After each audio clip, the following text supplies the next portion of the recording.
Bonjour chez vous en Afrique, en Asie, en Amérique, en Europe et partout dans le monde. Bienvenue une fois de plus dans notre chaîne, votre chaîne en Afrique et en diaspora.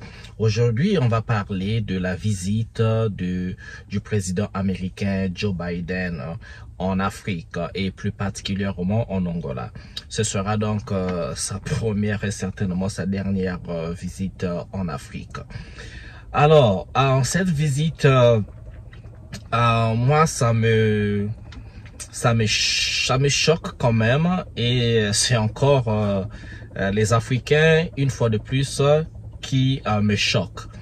Pourquoi? Parce que on sait que les Américains ne font rien au hasard, les Occidentaux ne font rien au hasard. Et l'Afrique est un continent qui a toujours été convoité de par ses richesses naturelles et quelque peu par ses richesses humaines, donc ses ressources humaines, mais par ressources humaines, c'est très sélectif. Bon, on parlera de ça certainement dans un autre sujet, mais on va plutôt essayer de décrypter la visite de Joe Biden en Angola.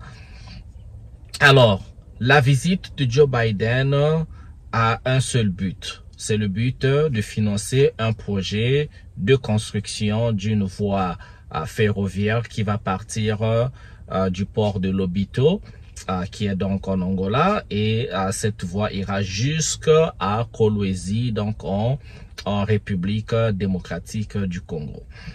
Il ne se cache plus, le but c'est donc quand il y a une voie ferroviaire, le train va donc se charger de transporter les matières premières de la République démocratique du Congo en passant par l'Angola. Donc il va servir de port au pays de transit pour prendre les matières premières et emmener aux États-Unis. Et la République démocratique du Congo, vous le savez, a toujours été dit comme étant un scandale géologique, dans le sens que c'est un pays qui regorge de quasiment toutes les matières précieuses dont le monde occidental a besoin pour maintenir son économie, maintenir son industrie et maintenir son énergie. Et donc à Kolwezi, tout comme dans d'autres parties de la République démocratique du Congo, notamment à Kivu, à Goma, toute cette partie, au Katanga, on y trouve des minéraux tels que le cobalt, il y a le cuivre, il y a le lithium. Le lithium qui est une grande composante dans la fabrication des batteries qui servent donc à alimenter les voitures électriques. Et vous savez que les voitures électriques, c'est pas en Afrique qu'on les fabrique, c'est aujourd'hui, c'est beaucoup plus en Occident, aux États-Unis avec Tesla, avec Rivian, les compagnies comme Rivian, Tesla, il y a Lucid, General Motors et toutes les autres compagnies, tout le monde qui se met dans l'énergie électrique. On fabrique aujourd'hui les voitures électriques. Il faut dire quasiment toutes les compagnies, hein. Honda avec Honda Prologue, il y a comment on appelle Toyota, toutes ces compagnies en fait, en passant par la Chine, ils sont vraiment engagés dans l'énergie renouvelable. Et donc le lithium sera puisé, le cobalt qui est déjà puisé là, le coltan que vous savez tous qui est exploité depuis des années maintenant et qui servent donc à la fabrication des téléphones mobiles comme l'iPhone, les appareils électroniques de haute qualité, les téléphones, les MacBook Pro et autres appareils électroniques de qualité de pointe. Et donc, toutes ces ressources viennent du Congo. Le cobalt est épuisé au Congo à près de 80%. Et donc, malgré ça, malgré les années d'exploitation, ça ne suffit pas. Aujourd'hui, ils ne se cachent pas. C'est officiel. Ils se disent, il faut contrer l'influence de la Chine. Il faut contrer donc l'avancement technologique de la Chine en occupant l'Afrique, en occupant donc des ressources africaines. Donc, il faut carrément ne plus faire ce qu'il faisait avant. à passer par des intermédiaires. Il faut carrément y arriver, investir un peu plus de 3 milliards de dollars pour construire cette voie ferrée qui va donc servir à l'écoulement des matières africaines pour donc contribuer donc à garder ce positionnement, la puissance américaine. Et vous savez, ça date pas d'aujourd'hui. Ici pour un rappel, la bombe atomique qui avait été jetée à Nagasaki et à Hiroshima en 1945, ce qui devait sceller donc la fin de la deuxième guerre occidentale, dite guerre mondiale. Et donc l'uranium qui était utilisé pour cette bombe venait déjà de la République démocratique du Congo. Et le Congo était devenu un nid d'espions pour vraiment tirer, extraire cette ressource, emmener jusqu'aux États-Unis à fabriquer cette bombe. Il y a eu plein de tracasseries, plein d'espions, plein de protections, plein de morts au Congo dont on ne parle pas, et jusqu'au produit final, et donc cette hécatombe causée au Japon. Et donc, c'est le même scénario qui continue. Nous avons encore vu avec le déclenchement de la guerre entre la Russie et l'Ukraine, ça a accéléré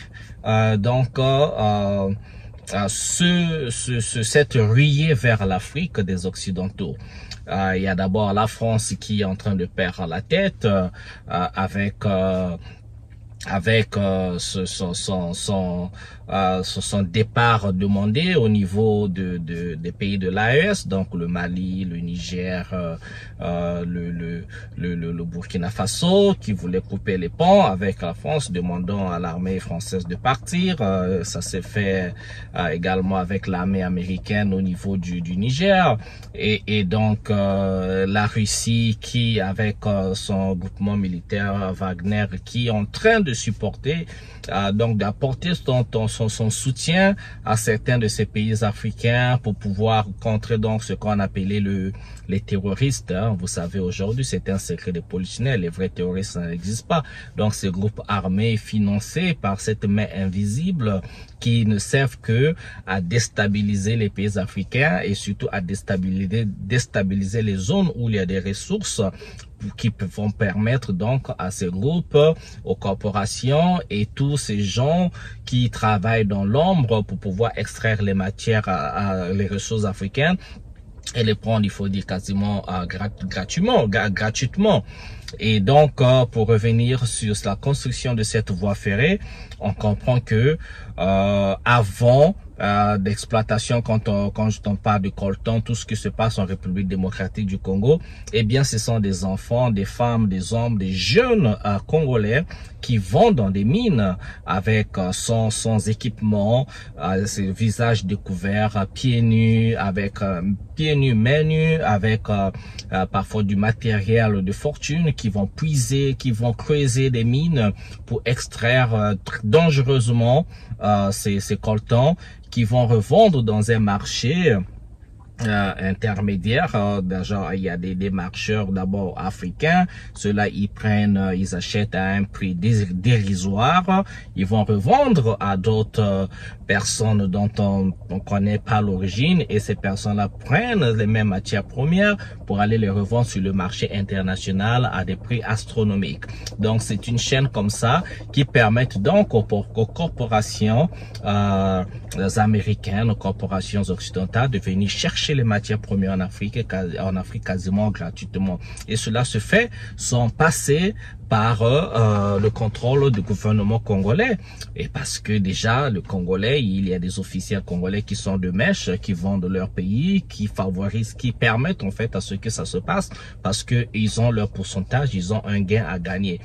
Alors, au lieu de passer maintenant par toutes ces tracasseries, ces intermédiaires, peut-être ne pas exploiter les enfants, il faut carrément créer une voie ferroviaire, au lieu qu'il y ait des voitures qui vont prendre des sacs, tout ça pour emmener. Avec la voie ferroviaire, ils auront carrément des wagons cargo des wagons comme ça qui pourront directement creuser, et je suis sûr qu'ils vont ramener en investissement, en investissant, ils vont ramener les tracteurs d'exploitation en minière qui vont creuser des montagnes, des collines comme ça où il y a toutes ces matières premières pour déverser donc le produit brut dans des wagons, des wagons cargo, des trains de marchandises comme ça, et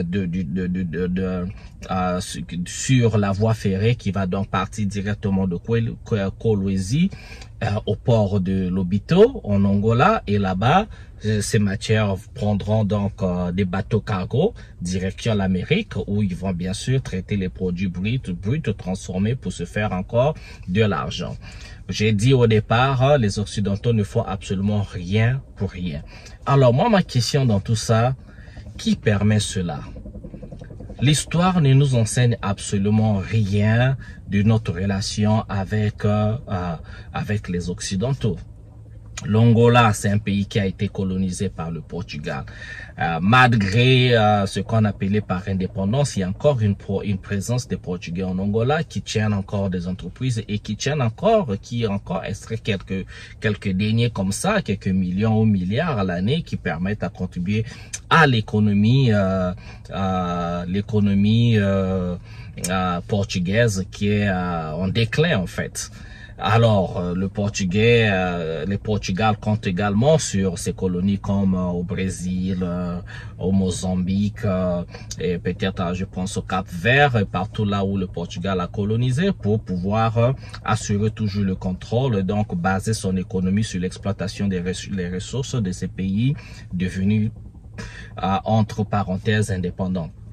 Alors, ça nous a rien enseigné. Quand on parle de la République du Congo, tous les pays francophones, c'est pareil. Les pays qui ont continué à payer, par exemple, la taxe, on appelait ça la taxe coloniale. Donc, comme les Occidentaux avaient décidé que la colonisation était une bonne chose, ils ont apporté la civilisation en Afrique. Et donc, il y a quelques pays, au moins 14 pays africains qui devaient payer la taxe coloniale à la France.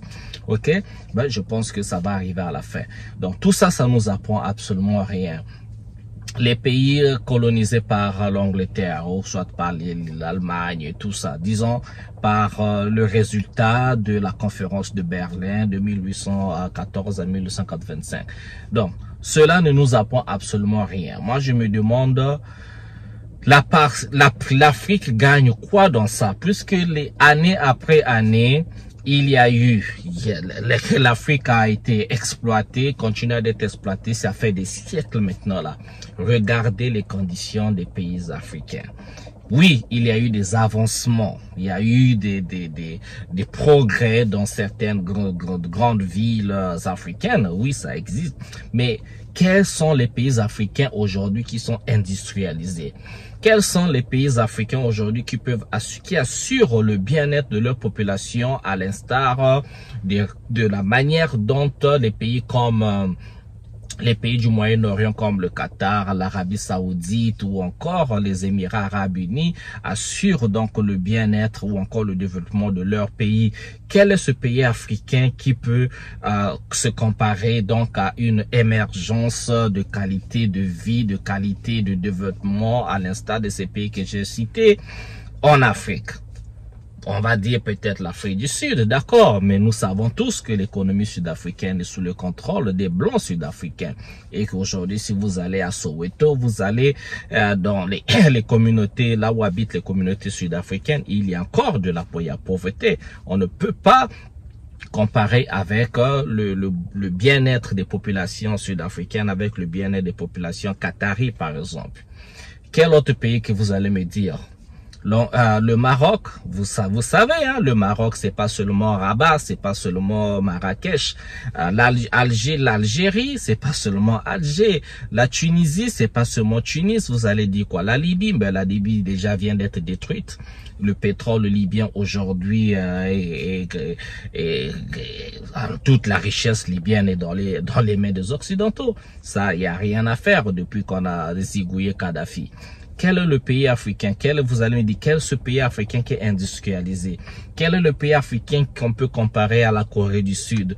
Dans les années 1970, la Corée du Sud n'était pas un pays développé. Au même titre, la Chine aujourd'hui n'était pas un pays à développer. Alors, qu'est-ce que nous faisons, nous les Africains? Moi, à ce point, je ne blâme même pas les Occidentaux, je nous blâme nous les Africains. Parce que, année après année, siècle après siècle, nous continuons à assister à l'exploitation de nos ressources avec des contrats. Je sais pas qui signe des contrats et pourquoi. Parce que, à la fin, même si on se dit, oui, il y aura la voie ferrée, ça va permettre le développement de l'Afrique, de l'Angola, de la République démocratique du Congo, oui, d'accord, mais c'est pas le premier projet du genre.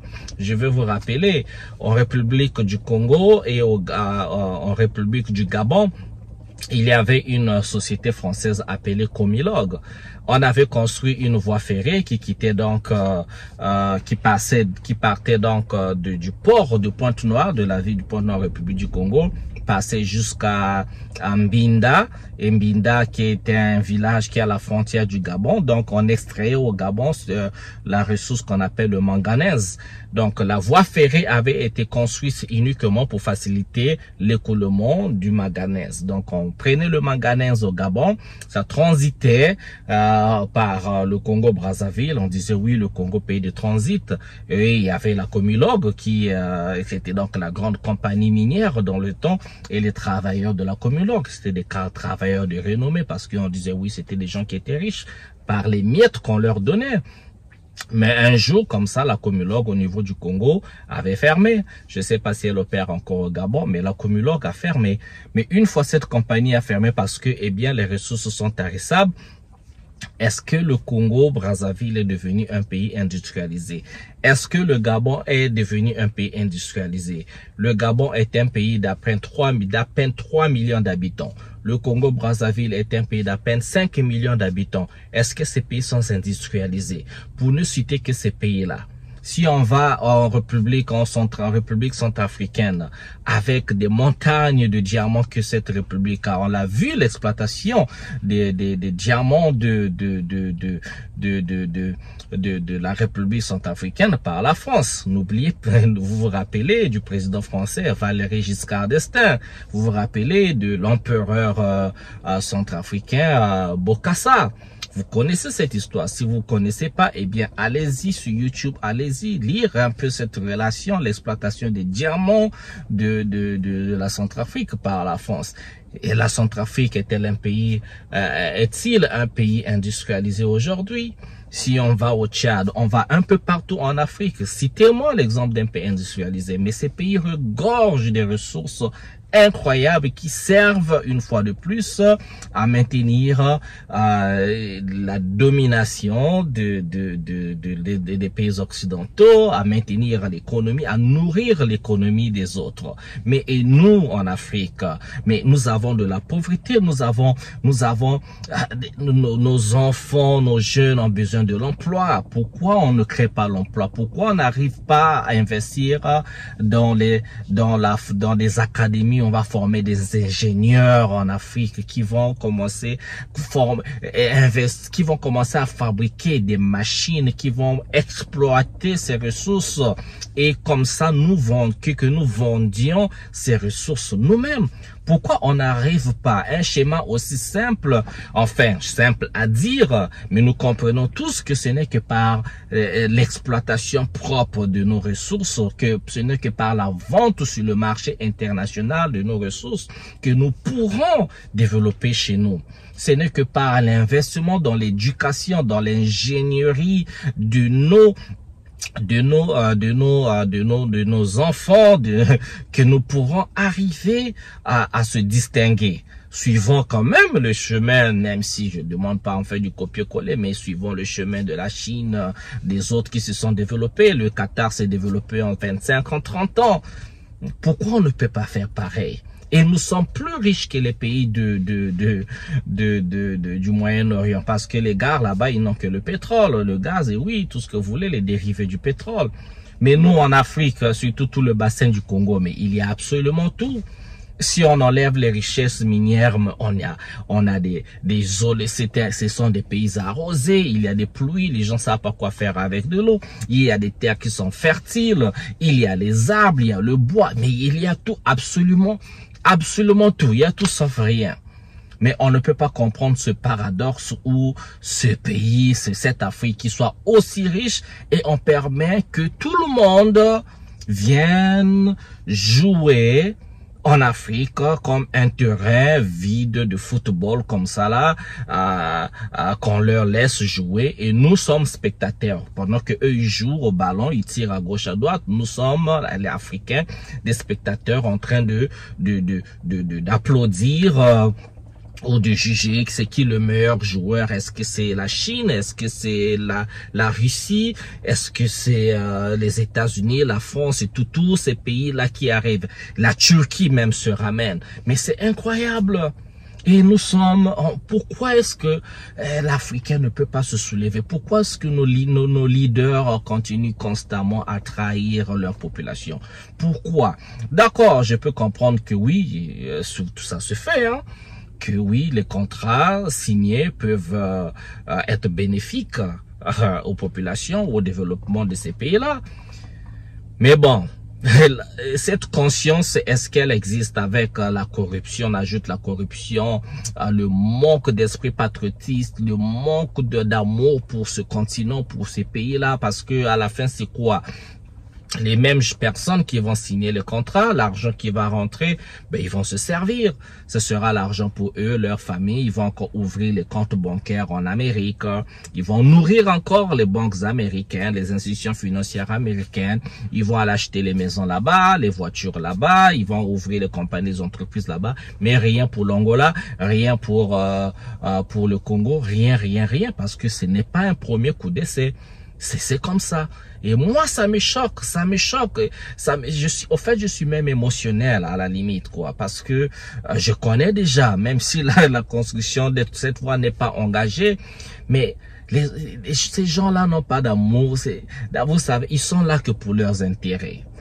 Je les blâme pas. Ils ont les problèmes chez eux, les Américains ont des problèmes, c'est juste un problème de clochard, problème de drogue, ils ont des problèmes, mais ils ont besoin d'argent. L'Amérique est endettée, c'est le pays le plus endetté du monde, mais s'ils peuvent aller trouver des ressources quelque part qui vont leur permettre de nourrir leurs enfants, leur gare chez eux, leur population, leur nourrir au moins de la bonne nourriture parce qu'il y a tellement la malbouffe là-bas, mais pourquoi ils le feraient pas? Ils le feraient. Maintenant, si vous ne boycottez pas leur présence, si vous ne les empêchez pas de jouer sur les bonnes cartes, mais les cons, c'est qui? C'est nous les dindons de la farce. C'est nous. C'est pas eux. Moi, à ce point-ci, on ne peut pas blâmer les gars parce que Joe Biden, il est arrivé en avion, il a été accueilli par le président angolais, il va peut-être passer une nuit là-bas dans une suite dorée, ils vont se mettre là. Bon, comme d'habitude, c'est sûr que les Africains ont encore joué du tam-tam là-bas pour les accueillir, ce qui ne se fait jamais. La réciprocité n'existe jamais. Et après, on va leur faire le dîner et tout ça, tout ce qu'on dit, l'hospitalité africaine. Et dans cette joie, avec beaucoup de sourires bêtes comme ça, on va signer des contrats et après, bon voilà, on va déterminer les dates de lancement. Les Américains vont pas tarder, ils vont envoyer tous leurs ingénieurs, leurs architectes, ils vont envoyer tout leur matériel de construction, bref, et c'est comme ça, et vous ne verrez que du feu. C'est comme ça, les miettes qui vont revenir, encore le gouvernement corrompu de l'Angola comme d'habitude, eh bien ce que j'ai déjà dit, ce sera les voyages, ce sera le même argent qui arrive, c'est la fuite des capitaux. Voilà. C'est ma vidéo pour aujourd'hui, je vais m'arrêter par là, ça fait vraiment mal. Je demande au peuple angolais de se soulever, le peuple congolais, et surtout encore, en fait, c'est pas le peuple congolais, parce que nous devons comprendre c'est une affaire africaine. Si on pense que oui, c'est juste le Congo, c'est juste l'Angola, c'est juste séparé, non. Les Occidentaux, l'élite occidentale a le même but pour l'Afrique, c'est exploiter l'Afrique. Pour eux, l'Afrique leur appartient. Pour eux, nous les Africains là, pour eux, on est quasiment pas des humains pour ces gens-là. On n'existe pas pour ces gens-là. Ce sont les ressources. Nous avons vu les quelques récalcitrants, quelques têtes qui se soulèvent comme ça, africaines, pour déclarer la vraie indépendance et la souveraineté. Vous savez ce qui se passe, hein? On nous a faites le compte de nos martyrs. Donc, il faut que nous comprenions, ce n'est pas qu'une affaire de la République démocratique du Congo que les Congolais seuls vont se libérer. Non, c'est avec le concours de tous les Africains. Parce que sinon, c'est comme des hyènes qui va taper attaquer un troupeau de buffles. Ils vont pas partir. Ils attendent de voir le buffle qui va se détacher du troupeau et va attaquer le plus faible. C'est toujours comme ça là. Et quand vous êtes divisés, eh bien, on va attaquer un à un. Enfin, le Congo, l'Angola, Gabon, Centrafrique, surtout encore les gars de l'AES là. Ibrahim Traoré, Tiani, Goïta là et tout ça, eux encore ils sont dans le communautaire, on veut les zigouiller, mais c'est tous les jours, hein. C'est tous les jours qu'on veut les zigouiller, un à un, on prend un à un, et après quand c'est fini, ils ont toute l'Afrique pour eux. On voit que le feu, parce qu'ils n'ont aucune pitié. Il n'y a pas d'âme, il n'y a pas de scrupules. C'est comme ça. Moi, l'histoire m'a tellement enseigné, sinon on fait pas des efforts. Personne n'a de l'amour pour les Africains. Il s'agit pas, en fait, on n'existe même pas. C'est ni la Chine, ni la Russie, tout le monde est là pour les intérêts. Aujourd'hui, l'Afrique représente les intérêts de tous ces pays-là. L'Afrique, c'est l'Afrique, les ressources de l'Afrique va leur permettre de se maintenir parce que c'est la guerre qui est là, On veut détruire la Russie, on veut détruire la Chine, les Américains veulent toujours assurer, pas seulement leur domination, mais leur hégémonie. C'est comme ça, il faut pas rêver, il faut arrêter d'être naïf, nous devons arrêter d'être naïfs, on doit arrêter, voilà. Je m'arrête pour l'instant, je m'arrête là, mais avant de partir, je vous laisse écouter cette vidéo et je reviens pour vous dire au revoir. Allez, regardons un peu. Le président de l'Angola est une personnalité de premier plan sur le continent africain. Il utilise son statut de dirigeant d'un géant pétrolier pour asseoir son influence et œuvrer au règlement des conflits régionaux. Le président João Lourenço accueille cette semaine un nouvel ami puissant, le président Joe Biden, pour la première visite d'un président américain en Angola. Joe Biden profitera de sa visite pour mettre en avant un important projet de développement financé par les États-Unis, le corridor ferroviaire de Lobito, long de 1300 km, qui relie l'intérieur de l'Afrique, riche en minerais, au port du Sud-Ouest. Les États-Unis affirment avoir rassemblé plus de 3 milliards de dollars d'investissements privés et publics dans ce projet. Selon la Maison-Blanche, les relations entre les deux pays connaissent une véritable transformation à mesure qu'ils deviennent des partenaires plus étroits. Ensemble, les États-Unis et l'Angola s'efforcent de relever un large éventail de défis urgents, qu'il s'agisse de réduire le déficit d'infrastructures en Afrique, d'accroître les opportunités économiques et le développement durable dans la région, de développer les technologies et la coopération scientifique, de consolider la paix et la sécurité ou de renforcer la sécurité alimentaire. Certains analystes estiment que le vœu de Biden de se rendre en Afrique en 2022 a fait long feu. Biden avait initialement prévu de se rendre en Angola en octobre, mais l'arrivée de l'ouragan Milton l'a contraint à reporter sa visite. Je pense que cette visite sonnera plutôt creux si elle intervient à la toute fin de son administration sans qu'il y ait grand-chose à célébrer, je pense, en termes d'engagement en Afrique. I think the visit will ring rather hollow. Lourenço et Biden ne sont pas d'accord sur tout. Alors que le soutien de Biden à Israël est inébranlable, l'Angola s'aligne davantage sur la position des pays du Sud. Israël a le droit de se défendre et de protéger la vie de ses citoyens. Mais le même droit s'applique aux Palestiniens qui vivent sous occupation depuis des décennies. Une situation inacceptable.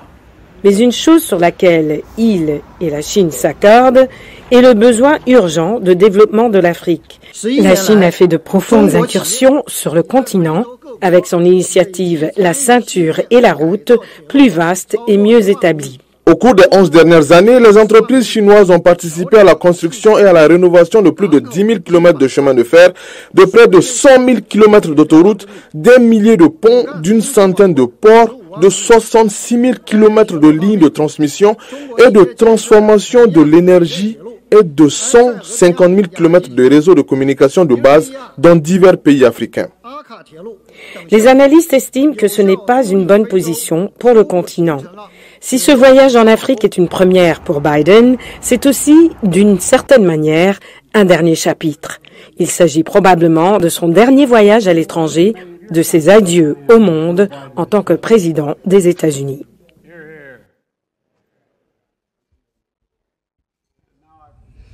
Voilà. Donc c'est ça. Voilà là où nous en sommes. On reviendra encore sur ce sujet et il y a plein d'autres choses à part dont on parlera. Allez, je vous souhaite bien le bonheur chez vous. On se retrouve à une prochaine vidéo. Allez, ciao, ciao.